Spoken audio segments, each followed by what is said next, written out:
I pledge allegiance to the flag of the United States of America and to the republic for which it stands, one nation under God, indivisible, with liberty and justice for all.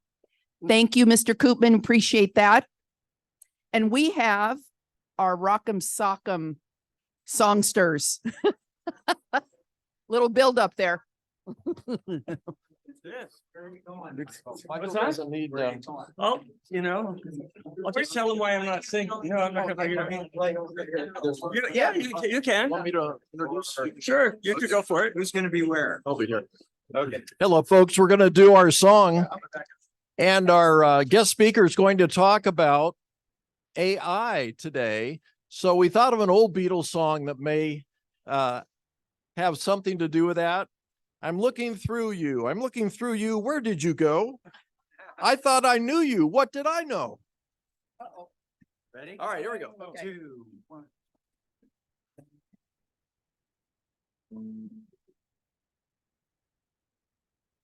I'm looking through you. Where did you go? I thought I knew you.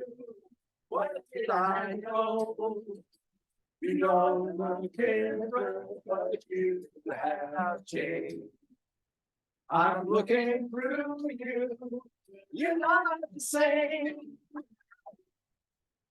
Your lips are moving. I cannot hear. Your voice is soothing, but the words aren't here. You don't sound different. I'm looking through you. You're not the same. Why, tell me, why did you not? Hold that. Why? Love is a nasty apple. Overnight, you're thinking of me.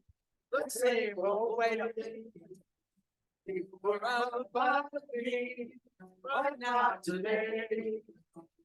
The only difference is you're down there. I'm looking through you, and you're nowhere.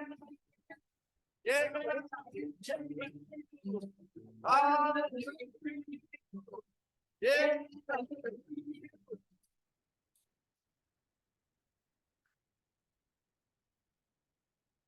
We're getting better every week. Okay, that was interesting. Thank you, Michael, for holding that song page so nice and steady. Okay, we have a thought for the day from our Miss Anita Thompson.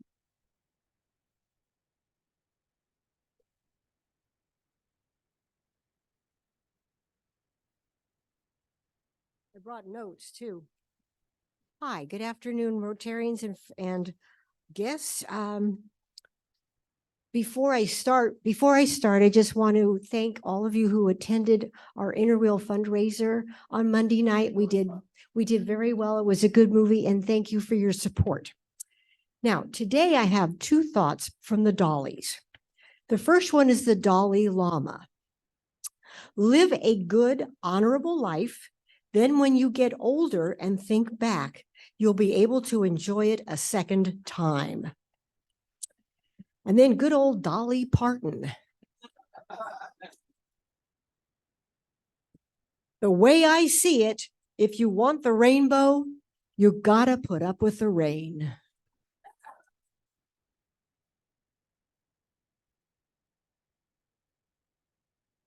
Thank you, Anita. Very wise words for all of us. Okay. All right. So I'm going to announce our front line today and all the people that make this possible. First of all, our Spur reporter is Will Bateson. Ted Michaels, you're publishing for us. Thank you, kind sir. Irv Stowers, you're making us all look good. Yes, sir. Thank you so much. Joel Swanson. I know he's audio visual, and he put the slides together, and we were asking him like minutes ago to add something. So thank you, Joel, for being so kind. Zoom host and chat monitor is Pat Coyle. And our greeter today was Christy Lusty. And also, let me just get through this real quick. We have our traveling mics. I don't know where they are and who they are. All right, thank you. We're going to need you. Our web mistress that takes care of us, Miss Kathy Coyle, thank you for all you do. And our public outreach person, Kelly Bowers, keeping us out there in front of everyone. And of course, in the back, Sergeant at Arms today, we have Bob Bishop and his sidekick, Brody. Brody, it's nice to see you, my dear. All right, let's give them all a big hand. Real quick, can we give the microphone to Christy real quick? I just want to say thank you to those of you who purchased last week and again this week. And thanks to your generosity, I have a $40 check to donate back to the club directly from your purchases of Rotary of Livermore items. Can you pass that up to Sheila, please? Christy, thank you so much. Okay, let's start off. In Zoom land, do we have any visiting Rotarians and or guests? No, President Sheila, we do not, just us. Just us chickens, okay. All right, visiting Rotarians in our room. I think we have one. Oh, microphone right there. Where did I put my glasses? Could you stand up, my dear? Oh, there they are. Rotarians, I'm very pleased to introduce a very special guest to us, Elena Bachova, who was originally in Shnezinsk and became aware of this club as a member of the Shnezinsk Club and is now a member of the Fort Bragg Club. Hello. I thought, And I'm allowed to say, she said Rotary changed her life. oh, thank you. Oh, right over here. Actually, I said Livermore Rotary Club changed my life Oh, completely. Yeah, because like many years ago, people from Rotary Club of Livermore came to our town, Snezhinsk in Russia, the nuclear town, you know. It was sistership program. Unfortunately, does not exist anymore. But my daughter and me and we participated, and then the story begins. And so my daughter landed in America 20 years ago, and I moved here 9 years ago. So, and I was a Rotary member all this time, and I really, really appreciate this. oh, thank you so much. Oh, right up here.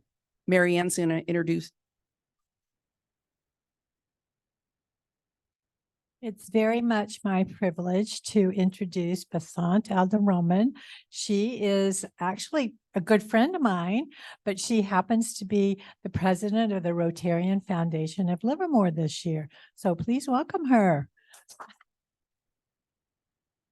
Okay, and is that it for Rotarians? Now we have guests, and I know we have several. Back in the corner, Dennis, you want to start? You too. Yes. Stand up, please. I'd like to introduce Rotarians, David Scheffler. David and I met a couple of weeks ago, and besides our extraordinary haircuts, we have a lot in common. It turns out we're both electronic engineers. We're both veterans of the Air Force, though Jeff was the Israeli Air Force. And Jeff's father, so I understood, was president of a Rotary Club in Israel. Wow. So welcome. Oh my goodness.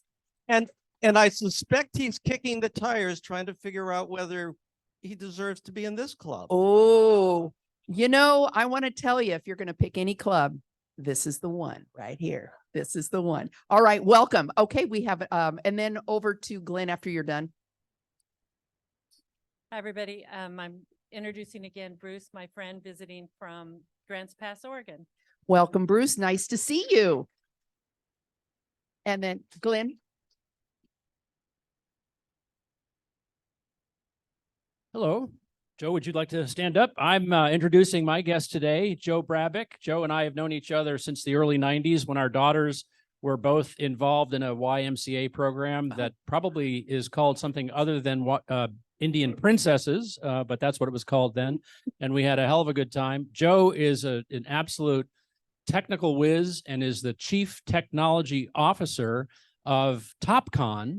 And I would just like to take the opportunity to embarrass Joe further, just for all of us to put our hands together to thank the generosity of TopCon. Yes. They have been a sponsor of our rodeo parade. Thanks to Mike Thompson.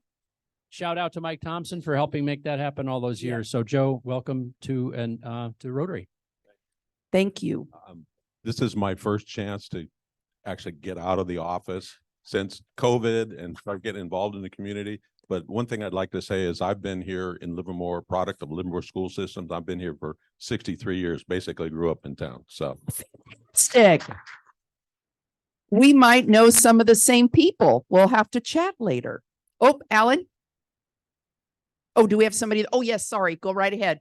Sorry, Bob. Madam President, fellow Rotarians, it is my pleasure to introduce my son, Brody. He came today to listen to David Rakestraw's presentation. So Fantastic. Thank you. Nice to see you, Brody.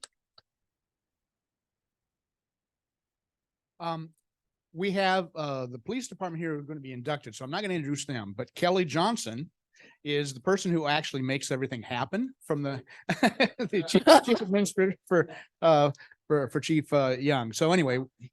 Aw, very nice. Welcome, Kelly. Thank you for joining us today. Okay. All right. Okay, we're going to kind of buzz through these things. So I think, do we have one more? Oh, sorry.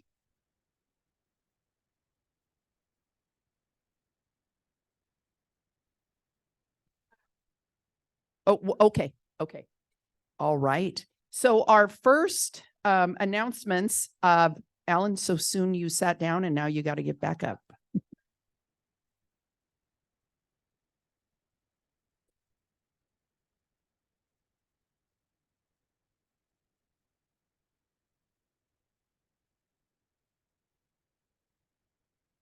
So for those of you who do not follow the details of all your emails and the corporate evolution of our corporate policy, the corporation is nominally a club member, and the senior designee formally becomes a member of Rotary International, which means dues paying.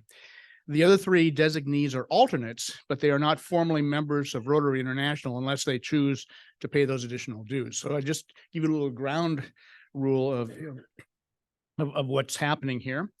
So, and the other thing is that we had decided that we have a slightly different badge here. It says service worldwide. It's so anyway, when you see a corporate member, you should be able to recognize them by this. Anyway. Well, the uniform. Well, hopefully this is not the first. We had kind of a dry run, which didn't kind of work out with Camp Parks. But in any event, the Livermore Police Department actually did pay the dues, so they are.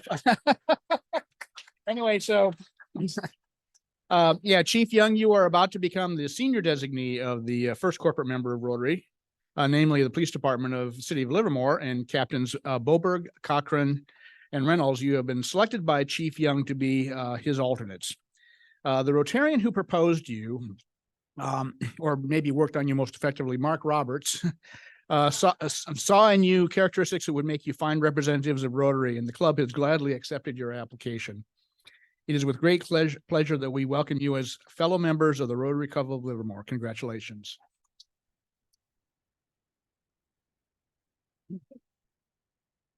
Let's go. So you each have a hat.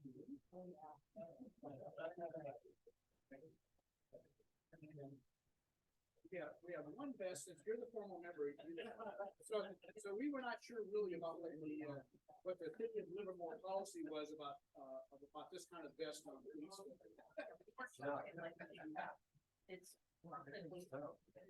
Yeah. Anyway, we have more vests for events if you would like to wear them, like at the rodeo parade to show that. And then here is a Rotary pin.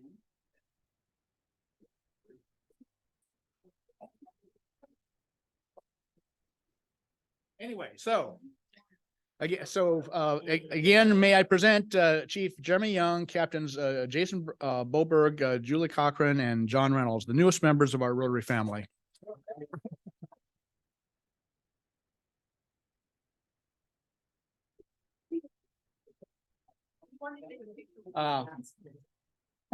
Squeeze it together a little bit. Okay. Together, yeah. Good.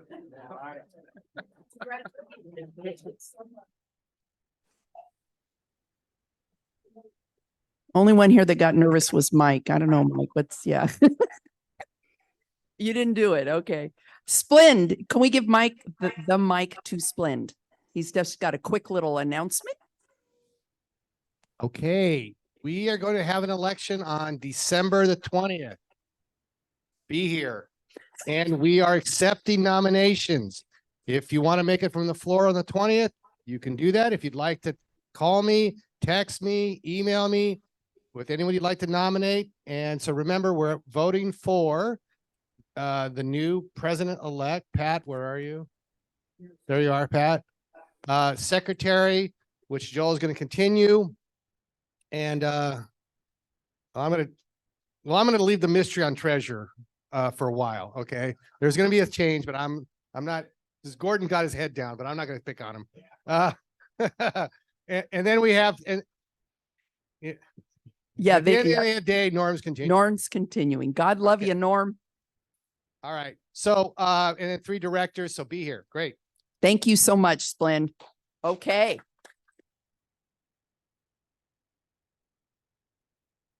Okay, can we give the mic to Kathy Coyle real quick? She's got a little announcement for us. Maybe not. All right, I can do it. I didn't know you were going to give me some time today. Thank you so much, Sheila. I'll make it as fast as possible. The holiday party is this Sunday, December 3rd, 2 to 4. I don't know, Bashan, is there a lot of people from your club? I know they're working on it. It is George Weiniger and Roy Porfido are the chairing it this year, but our club is in charge of the food. So I have Lynn and Marianne. Where's Marianne? And Pat and Joel and Don Wentz are going to help. But if anybody who wants to come to the party and chip in and help, it's going to be a little crowded. But you're always welcome to come. And Michael is doing the music, right? He's doing the sound system as usual. Thank you, Michael. Perfect. Anyway, I'd like to thank the club for your support of this and to the Rotarian Foundation for always supporting this since John Gordon was the first president of the RFL to suggest this. And I think of him every year, and he was a dear friend of mine, and I'm sure he's happy it's still going on. Thanks. Yes, he is missed. All right. Thank you, Kathy.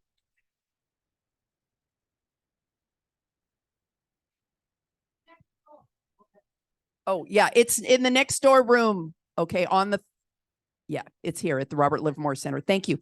Okay, Bob got a quick little ditty there for us. Okay, there's a crab feed meeting tomorrow night at my house at 5 o'clock.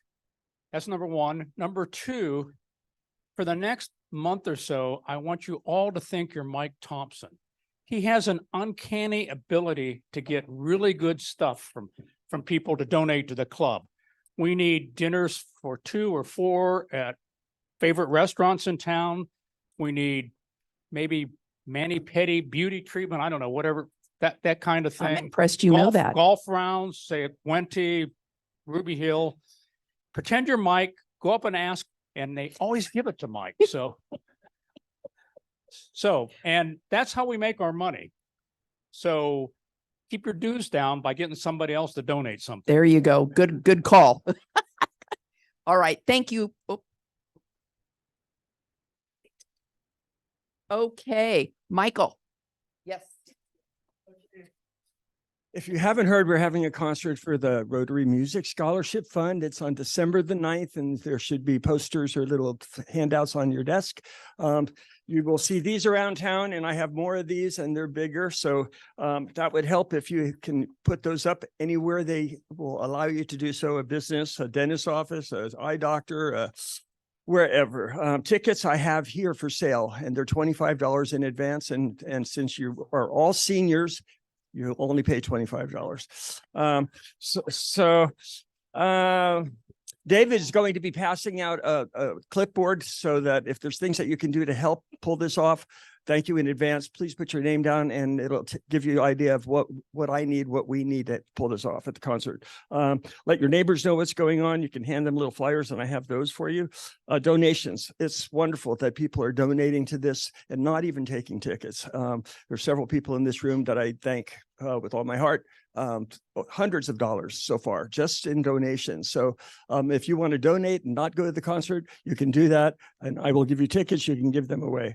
Music Scholarship Fund needs needs money, and it's not fun to ask for money during our regular meeting. So this is an opportunity to do so. You can do it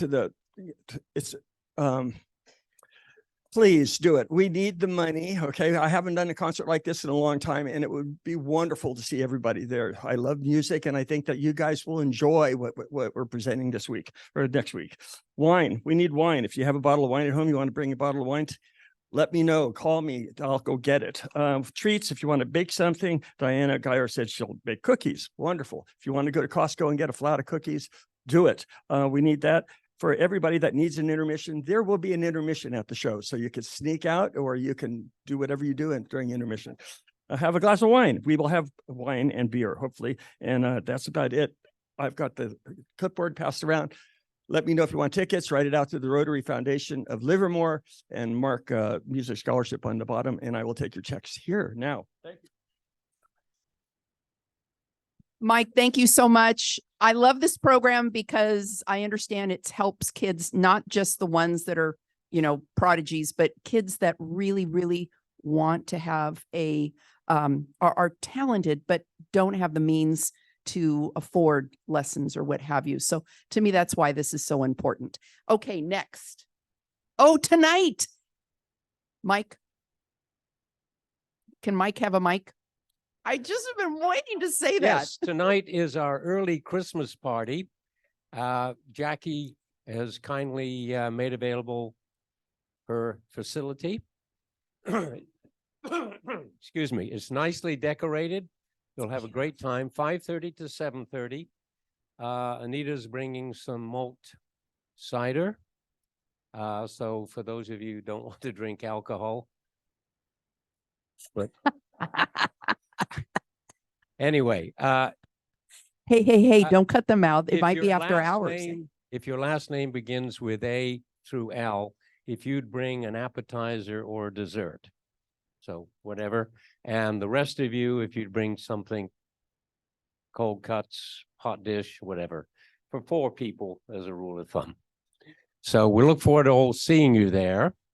And as a little add-on for the music scholarship, Wenty has given us some nice nth degree red wine. So I'd like to get some bids for a bottle of that. So this is an opportunity to give something and get something in return. So can I $100 as a minimum bid? Can I get 100 from anyone? Oh, right over Thank here. you. Oh, we got another. 120. Got 100. No, he's got 100. One bottle. It's nth degree. It's about $100 a bottle retail. Oh, 105. 120. 120. Oh, come on, you guys. Where is my pom 120. poms? Wait a minute. This is the Anyone best. else? It's for the children. Yeah. Well, this is, just no one else. 120 going. Oh, we got one. Monia. I get excited. Sorry. 140. We get at least 150. It's a beautiful bottle. It's a wonderful bottle. It's a great classy label. Nth degree. It's excellent. It's a good Christmas present for a hard to find person, your brother-in-law, your sister-in-law, your son. So we're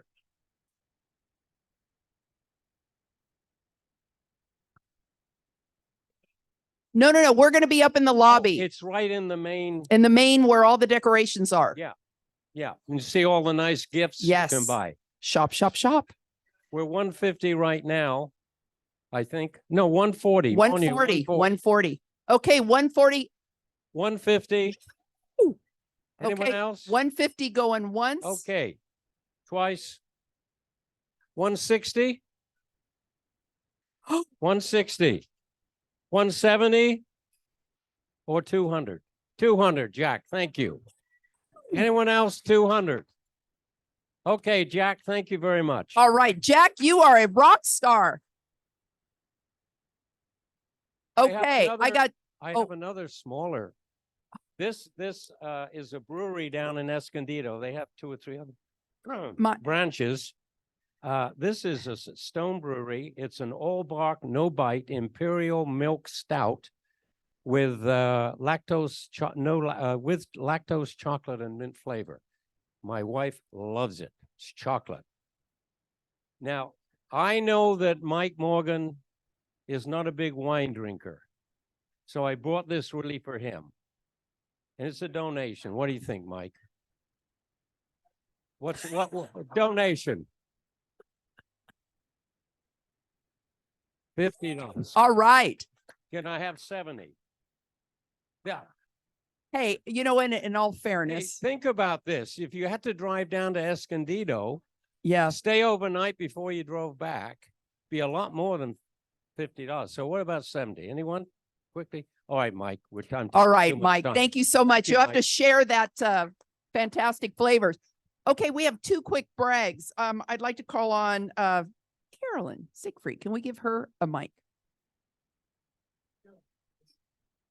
Look, I love how you guys are. Thank you. So I want to do a brag and expression of gratitude, and that is for Thanksgiving weekend. Chris and I drove down and spent Thanksgiving, with our daughter and son and grandson all at home. Oh. So it's been a very long 9 months. Connor was released from the hospital at the beginning of November. Had to go back to the hospital for 3 nights after a couple days, but now is home. And we were able to take a lot of walks out in the beautiful sunshine of Southern California. So thank you all for all of your support, your generosity, for the Uber Eats gift card that sustained Caitlin and Justin for many, many nights in the hospital. And in honor of that, I will make a $100 contribution to the Rotary Scholarship Fund, Music Scholarship Fund, because Connor loves music. Oh. And already I made that donation while I was sitting here through the RFL. So you can all do that very easily. Thank you so much. Thank Carolyn. you very much. Okay, and I think Mark Roberts has some confessing to do over here. Here. Big to slide through. We're right on top of you. Oh, there we go. All right. President Sheila. Yes. So I am very lucky that that after a long wait, I was able to get my new pickup truck. Ooh, I'm very excited about that. And how excited? Well, I want to join the President's Club. And then I heard that, even though it's a $250 minimum, you can give extra if you want. Is that true? You know what? Yes, it is, Mr. Roberts. It surely is. And, one of the things that our local foundation does, which is fantastic, is it has designated funds. And I know our President's Club is a designated fund. Is that true? That is absolutely true. So you can donate to the club and you get a write-off because it goes to a little designated basket. I'd make my check out to the foundation and then I'd put on the line there, President's Club at the bottom. Yes. Oh my God. You're incredible. It would be a restricted fund to the President's Club. All right. Very good. I'd like to give $1,000. All right. All right. So thank you, Madam President. Oh my gosh. I've seen that truck. It's beautiful. It has this neat feature that goes all the way through the back. You could put a body in there, but I'm assuming it's for skis, right? I'm big.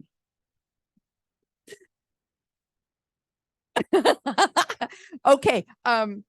Bissette, you have a little next week is Kim Curtis, but I wanted to call it Bissette. She wants to share with us some information.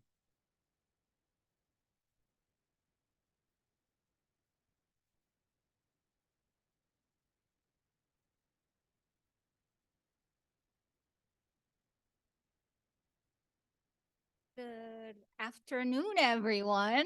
That's like a super energetic crowd. I'm very honored and excited to be here. I had to like leave work to come here and do this quick presentation. Sheila told me we got a tight schedule, so I'm going to try to be as fast and brief as humanly possible. But the core is like, really, we could talk about the nitty gritty, the vision, mission, and all the awesome stuff the foundation does for our community. But really, the reason why I'm here is to make sure that we know that this is our shared foundation. And that's the most important part about this. The Rotarian Foundation of Livermore, it is the work of both clubs. We put our heart and souls in it, and we want to give back to our community. So we have been doing a lot of work internally. Thanks to Marty Plone, we've expanded tremendously. We're continuing to give and expand on our giving, but we can't do this without you. And I'm going to be very brief, and I'm not going to go over everything like I promised Sheila, but please take a look at this slide deck. There's a lot of work that's been going around the strategic directions and how we want to align the foundation, even with our Rotary values, to represent who we are as Rotarians in our community, but we also can't do that without you. We can work and do the 4% from the corpus for the community, which our corpus is very healthy right now, but we cannot do this again without all of your contributions. So can we move on? So again, here is the work that's been we've done together in the past 3 years. We've set as a board, we've looked at who we are as a foundation, what we want to do, who we want to reach. We got our values together. And again, just like who we are as Rotarians: community, education, equity, innovation, integrity, respect, and service above self. But we can't do this unless we're all together. These are the active board members. We got 2 staff as well. And again, our foundation, both clubs are participating. Next, please. Just, we know, like, yeah. So this is where the monies go out. And this is where I believe that this is where your contribution, the morning club contribution, our community contribution goes big. We are currently utilizing the corpus 4% as per the bylaws, but we want to expand as well. But with this, last year alone, we were able to give about $200,000 out to the community. So we are aspiring to do more. So one of the most important things that we have been working on is tying the foundation with community organizations, not just one grant, but actually a project that we can dedicate the work in and we can support continuously. Pedrosi is one of them. We've accomplished that already. So thank you so much for that partnership. We appreciate it. Marianne, Vineyard 2.0, we were able to provide $50,000. I just signed the check, Irv. So that money is going to go this Friday. Marianne is going to deliver it to them. So we were able to give them $50,000. And then we also are supporting Ambassadors of Compassion. Rich Goldstein from the Morning Club is taking that and going to the moon with it. He went to district. He's hitting every Rotary Club in the area. He's just going big. So this is going to be a rising star with our school districts. Pleasanton is getting on board. He's coming to San Ramon next month. We are going to go big. So just, we're tying ourselves to our mission to support our youth in our community and beyond. So just one more. Okay, so in a nutshell, we have 5 goals that we have been really working on and focusing all our heart and soul to make happen.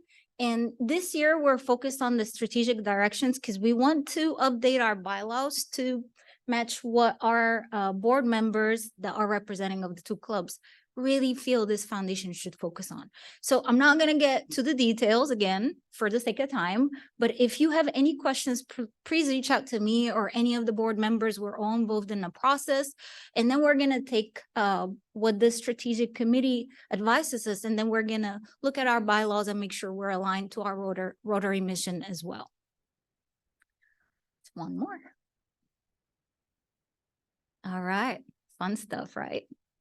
And again, I I want to do like what Sheila did a second ago, but I'm trying not to.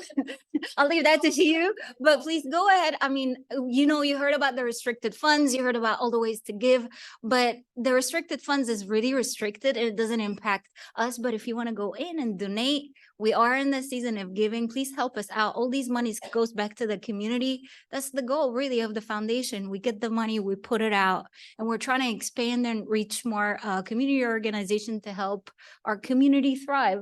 So there's multiple ways to do the donations. You can do it online, you can do a check by mail, and if you have a QR code reader, you can do it right now. That's it. All right, thank you. Thank you. Well, and I will tell you, Miss, our club is, I have to say, they are very good about donating to the foundation because they do know all the good works you do. And I guess we do, right? Okay, so today I'd like to, let's see, who introduced, was it Jay? Oh, there you are. Okay, so without further ado, I'd like to introduce or have someone or Don come up and introduce. Well, I'll just do it from here. You will. Okay, perfect. So today we're having an encore presentation by Dave Rakestraw. He spoke just a few weeks ago about physics with your iPhone. Oh, I see. Yes. So Gordon Jones and I felt it was important that AI be a topic we're all familiar with because it will have a huge impact on Rotary. So this is the first in a planned two-part presentation on artificial intelligence. And this one is dealing with a layman's introduction. It's important that everyone know how to use it so they can understand what impact it may have on our future. So I'll be brief. Dave. Well, I will say that Dave has agreed to stay after the presentation if you have more questions. I'm sure there'll be more questions than he has time to answer. Good. Go, Dave. Okay. Oh, okay. Fantastic. Okay, well, thank you for having me back. I guess that I'm lucky you didn't cancel me after the last presentation. So that must mean something, I did something okay. So I have a disclaimer to make. I am, unlike the last topic that I talked about, where I was an expert, I am not an expert on this topic. And so we're going to have a conversation today about something that is in everybody's lives that's really important to all of us. And I'm kind of a consumer of it, much like most of you are. Unfortunately, when I was talking to Sweeney about my other stuff, I mentioned some of the ways I was using AI for it. And he thought it would be a good idea for me to give this talk. So the lesson to all of you are, be careful what you say, because you could be up here too, talking about something you don't know much about. Okay, so this is Andrew Ng. He's a visionary in machine learning and AI. And I like this analogy that he made, which is that AI is the new electricity. Okay, 100 years ago, electricity kind of changed the way we did everything. And what Andrew points out is that AI is kind of the electricity of the 21st century, and that almost everything we do in every industry is going to be impacted by AI. Messed up. Okay. Oops, sorry. Now I got to go back. Okay. So the AI is really this phenomenal technology. There is a global race for leadership in this. It is on the strategic plans of every country because it is going to be critical to both our economic and military superiority. And whoever is the best at AI is going to have a very significant advantage. So this is very important to everybody in the world. The basic definition is this. It's a field, AI is a field of computer science that has the goal of creating machines or software that can exhibit levels of intelligence and problem-solving ability that is similar to or surpassing human capabilities. Okay, so that's kind of this basic working definition, but it's actually more important to think about how the human intelligence interacts with machine intelligence to accomplish useful goals. Okay, and so it's really important here, and we've been doing a lot at the lab, of course, in digital intelligence. All of you know that biological intelligence is this amazing thing, right? It allows us to learn and show emotions and have creativity. But digital intelligence allows us to do a lot of things that the human mind has trouble doing. And it can accomplish things that are very difficult for us to do with biological intelligence. And it's really this combination of things that's going to be important. And what we're seeing is computers and electronics and software gets better. Digital intelligence is able to do a lot more things that humans were kind of unique at doing before. And we're seeing that transition take place, and more things where digital intelligence is getting better than what we are at certain tasks. So when I started at the lab, one of the things that I was responsible for was the biodefense programs at the laboratory. And a key thing that we wanted to do was to be able to respond to unknown biological threats. And a key part of that was to develop new medical countermeasures. Okay. And right at that time, it was taking billions of dollars and more than a decade to respond to something that was a new agent. And that's just not reasonable for us in an age where biotechnology was making new threats possible. And so we turned to computers. And so in 2006, I changed our program focus to being able to use computing to try to help us develop drugs. And I almost got thrown out of a couple of our review committees by our review boards. But this has been a very successful program. A few years ago in 2017, we teamed with a bunch of drug companies after a decade or so of investments. We teamed with drug companies to use AI because they had massive amounts of data, and we could use AI to incorporate that data with our kind of fundamental physics calculations, our molecular dynamics calculations on how molecules interacted, but use all this data with AI to come to a solution more quickly than was possible through traditional methods. We also formed partnerships with hardware manufacturers like NVIDIA, who are making the kinds of computer chips that were going to be very, very key for pushing AI forward. And I'll show you a little bit on that in a moment. NIF did the same thing, the National Ignition Facility. They also have been using this combination of AI and molecular dynamics, kind of traditional physics simulations, to be able to solve problems key to their mission. But those are kind of like removed from all of us in this room every day, right? But you guys have seen all this happening in your lives as well, right? Every time you turn around, right, you're talking to something and you're using voice recognition. Probably most of you open your phones with your face, right? Doing facial recognition. When you drive somewhere, you're using AI to basically optimize the routes that you're going to take to get to a location.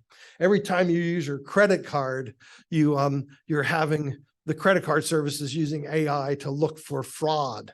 Okay. When you're typing an email or a text message, you're getting suggestions on what you should say to somebody, right? All of these things are AI. When you go to Netflix, right, it's going to tell you what movies you probably want to watch, right? And so all these things use AI, right? And so just to give you an example of the scale, okay, there's a huge amount of fraud on social media, okay, in all sorts of different forms. So as an example, Amazon, they blocked more than 200 million fake reviews on their stores, okay, last year, okay. I mean, there's no way, we could put everybody in this room reading every single review, right? And we wouldn't have a chance at discovering these, right? But AI is critical to being able to find these. And this is done throughout. And so, all of these social media platforms, you can pick your favorites up there, okay? And the fact is that they reach billions of people across the planet, okay? They are all using AI to decide what content goes up on their platform or gets filtered out and rejected, okay? Those decisions, okay, affect our reality, right? Just like your decision to either watch Fox News or CNN is going to affect what your reality is, okay, what you think the world looks like, okay? AI is making those decisions for us, and we have to be aware of that, okay? So I'm going to take a step back and we're going to walk through a little bit of the history of AI. And so the first, in the 50s, this guy, Alan Turing, he basically created something he called the imagination game, okay? And what it said was that machine intelligence, and the machines would be intelligent and considered intelligent when the person on one side of a wall could talk to somebody else, okay? And that's that other entity, okay, would either be a machine or a person.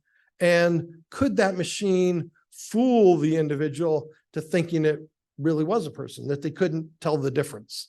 And that was kind of defined as what this kind of Turing test that has been kind of thought about for a while as the test of whether machines were truly intelligent or not, okay?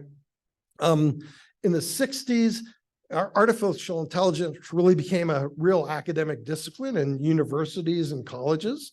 And then in the 80s, people started to develop these expert systems. So rather than trying to be all-knowing and all-intelligent, they said, well, let's devise systems that can solve very specific problems, right? Like, recommending, what you might want to buy in a store, okay? Or what movie you might want to watch, okay? Or something to do with, specific customer service, okay? And these were easier systems to develop. But even though there were developments taking place, there were some things that machine learning just couldn't do very well, right? And you guys probably all have had to solve these kinds of puzzles, right? Right? You're getting on and you're trying to make a transaction and you're trying to do this, right? And the reason is that machine learning early on was just not very good at doing this image recognition or actually identifying characters in some complex background, right? When you looked at them from a different angle, your brain is amazing, right? Because you look at this stuff and I tell you to read those characters out, those 8 characters, it's easy for you. But it was actually very difficult for much of the early AI systems to be able to do that. And so we took advantage of that and used it as a tool to decide whether a machine or a person was on the other end of a transaction. Okay, so you guys have all seen that. Okay, well, as time went on, people started to realize that the way to teach machines was not to try to get them to think like we do, to think like a human does, and to take our knowledge that we've learned and apply it to machines. We wanted to take advantage of things that machines did well. And machines did things like repetitive analysis and to be able to find patterns and statistics, and they could do these things very rapidly. And so we moved from trying to make machines think like humans to try to design systems that allowed them to look for statistics and patterns, and how do they do that, and how do they learn from that, okay? And when we did that, we started to see significant improvements in what AI could actually do. And that started to drive investment, and that larger investment, of course, drove more and more advancement. And that's why we've seen a really acceleration in AI over the last 10 years. Okay. So there were three other things that were like really key in AI development.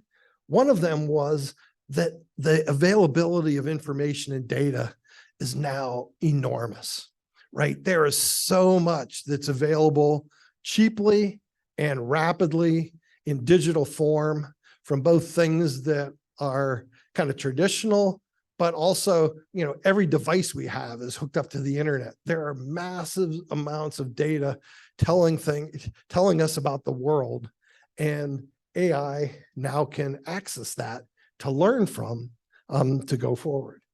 The other thing is we started to use these things called neural networks, okay? And these are things where you have a certain number of input variables. You then go through a bunch of different nodes, okay? And you come out with some output value, right? Just really quickly, right? In this example, we're looking at kind of trying to figure out a handwritten number between 0 and 9, okay? This is a matrix of 28 by 28 pixels, okay? That gets translated to a row of numbers, a vector, which is 784 values, right? Each of those values will have kind of a number associated with it that's an intensity, right? Whether it's, you know, 1 because it's really white or 0 because it's dark, okay? It'll be represented by that row of numbers, okay? That row of numbers then is connected through synapses to these neurons or nodes, okay? And each one of those nodes, each one of those synapses will have like a value associated with how correlated they are with the input value to get to this output value that is already known. So we'll go through with all these known examples, and the algorithm will go through, and it'll figure out eventually what these coefficients are, and it will have learned how to actually predict from this input pattern what number they actually see. And we actually, a lot goes into this, and it's really hard to actually understand some of these hidden layers and what goes on, but it turns out they're really good, okay? And this has been the mechanisms. There's lots and lots of detail, of course, in this, but how to do this really well, people are getting very good at. And this is what's turned a lot of learning around. So this is, I'm not going to go through these modes, but there's different ways of training these algorithms. But this also shows you that the other advance was in the hardware, right? So how do you actually do these neural networks? How do you solve them? And it turns out that these graphic processing units, okay, so rather than a CPU, these GPUs are really good at doing matrix math. And that's what I showed you on that last slide, right? It's vectors and arrays, and they're multiplying those things together, doing this kind of linear algebra, okay? Well, it turns out that GPUs are really good at doing this linear algebra, right? So Livermore, and they're also very good at going out and getting lots of data. Okay? They got a lot of memory associated with them. And so this is kind of a unique structure of a computer, right? And this is what I showed you at the very beginning when Livermore was teaming with these companies, because we were going after these problems that required AI. And back here, where the company wasn't worth very much, you know, this was something we knew was going to be key for the development, right? If I had only actually invested a lot of money in it, and at the same time, I would have been very happy, right? My kids would be very happy. But so anyway, but this NVIDIA is one of these companies that was bet on this technology, and they are now what Microsoft uses in their servers that ChatGPT is based on. And it uses these kinds of chips. Okay, so what was it able to do? Okay, so this is chess, and this was AlphaZero, was this program that was using these neural networks, and instead of trying to invoke into the computer code all the things that we learned over decades or centuries of playing chess, okay, we basically just let it play itself for 4 hours, okay? And after that, it was better than any other chess program that ever been written, and no human has ever beat it, okay? Because that's how these things learned, and people figured out how to start to use these processes. Oh, sorry, I should also say, because it's very important, is it not only learned, but it learned things that were not intuitive. One might say original, because centuries of people playing this game, and you would look at strategies that it would now take, and no human had ever thought of it, right? So you're starting to see, kind of potential for machines to do things that humans can't. This is a problem of protein folding. This is another problem that was solved. I won't spend a lot of time on it, but using the same methodology, this is something Livermore had worked on for 20 years. We started a competition on how do you use computers to decide how you go from amino acid sequences to protein structures, and a really, really hard problem. It's now solved using these approaches. But what I would say is that for most of us, there was a gap between what Silicon Valley and lots of entrepreneurs and IT kind of understood about AI and what the rest of us knew, right? And then this happened, okay, last fall, okay? And all of a sudden, instead of just having big companies produce AI that we used, okay, we actually could now use something that gave us kind of direct access and got our hands dirty on being able to do AI. And what we found, and to probably everybody's surprise, including the people at OpenAI who developed it, was they got to 100 million users in 2 months because people were so excited to be able to do this, right? It just blew away the growth and the use of any other platform in such a quick period of time. And so, people just, it just spread like wildfire. And what the system does is it's essentially a system that was learned to repeat the next word, kind of like when you're doing your word processor, right? And it tells you all these suggestions for the next word. Well, it just did that and learned how to do that in a way that was super powerful and started to take in the context of other words in the sentence, okay? And by doing this, it was able to, go out and read, huge amounts of public and private information and be trained on how to, what responses were good and what were bad. And it kind of went through that kind of process, and it became really, really good. So, so when you used to search, and if we said, why do people choose to join Rotary? Okay, you would go out and you'd get kind of some top purple links, right? You'd click on those purple links and it would take you to some place where you would look at information and you would read about it, right?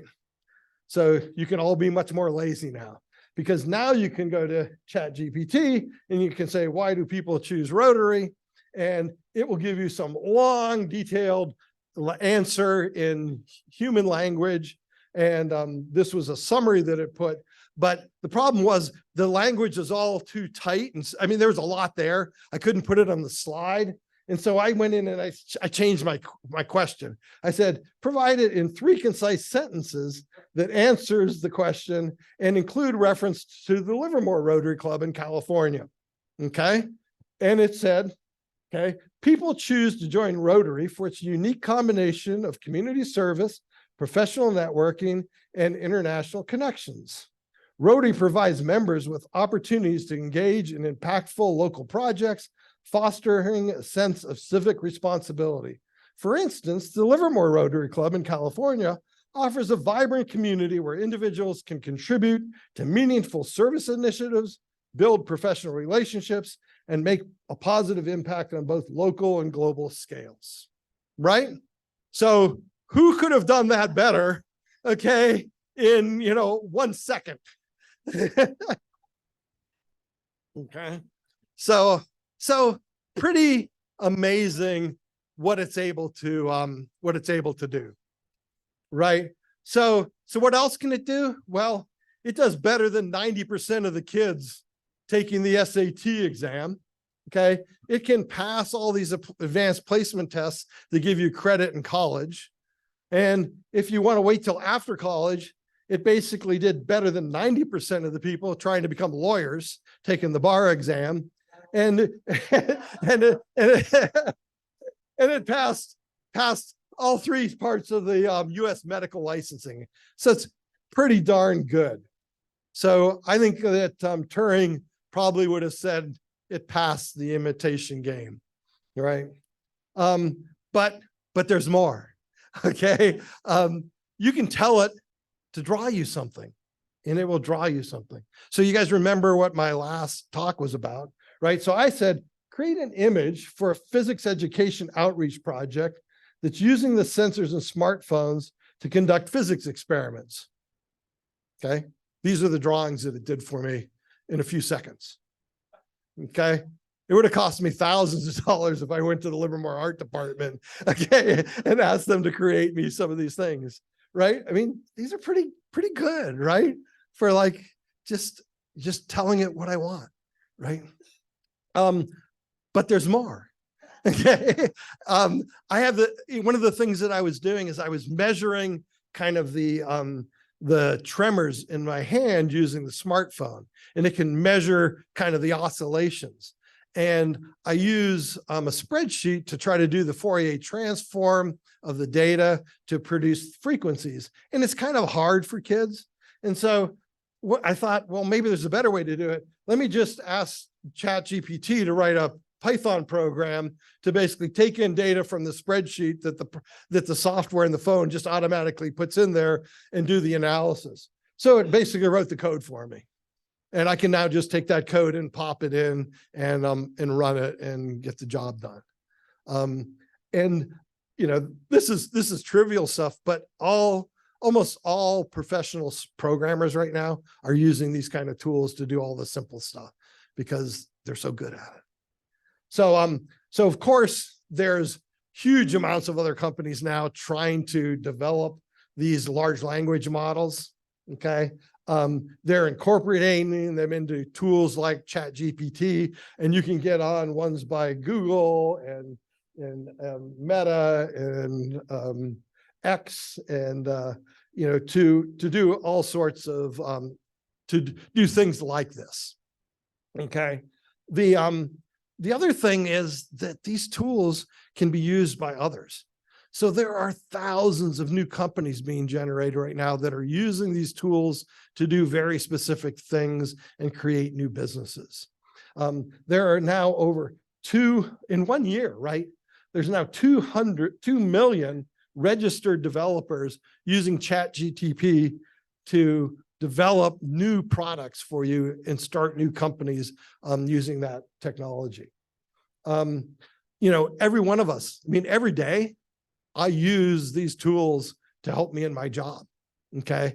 They're there to help you answer questions. The ability to do facial recognition is really good right now. How that's going to be done in the future. I assume that in a few years, nobody will have a credit card. You'll just use your face to pay for everything that you want to buy, right? You won't have to show your IDs at airports. They'll screen you on the way in, right? I won't have to take attendance in class because all my kids will just walk by and we'll check them off. I won't have to waste 5 minutes calling out everybody's name to see who's there. There are phenomenal things going on and developing kind of the avatars of individuals. These are avatars. These are not real people, right? This is, Zuckerberg and Lex Friedman in an interview, basically using their avatars. Okay. If you guys want a friend You can like make a friend. The friend will never forget anything you ever tell them, and they will know all knowledge in the entire universe. And you can have a conversation with them. Okay, Don, don't be thinking about what you want to talk to them about. So for us, it's how is this going to change our world, right? How is it going to change our world as these things get phenomenally smart and intelligent? And what are we going to do? How are we going to use it? Because there are many sides to this, as with all technologies. And, and it's important for all of us to kind of understand where we're at, because your input is going to be critical to making the right decisions. Just a month ago, the Biden signed an executive order, really trying to understand how do we put guardrails on some of this stuff and help us, use it in ways that are socially responsible, because it is so powerful. And so with that, I'll end. And I had Bing make a diagram, or make a picture for you based on that input to end the slide. Wow. So.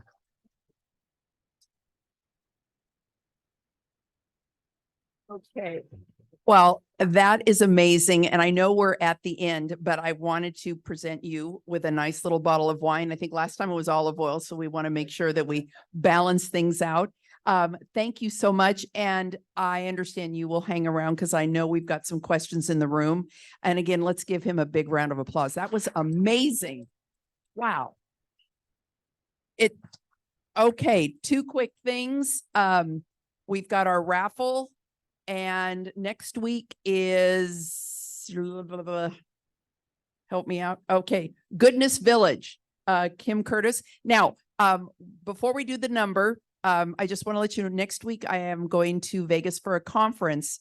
So I expect, that's what they all say, right? What goes on in Vegas stays in Vegas. But yes, I'm going to get, that's right. Gonna kick up my heels. So I expect all of you to misbehave for Mark Roberts. Oh, wait a minute. I mean, and also too, we're going to have Wood Family Vineyards are going to be pouring some wine for us. So you get to taste a little wine, and he'll take care of you really well. So don't forget about tonight. We want to see you all. And the number is, go ahead. Oh, Trex. Hello, hello. Our total is at $2,110. Yes. Winning ticket this week, 460-5914.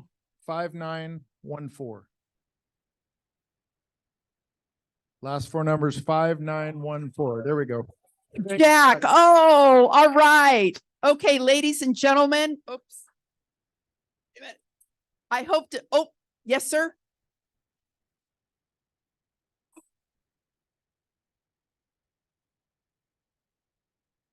Oh, that's right. Music scholarship. You can get the tickets from him. And I hope to see you all tonight. Thank you so much.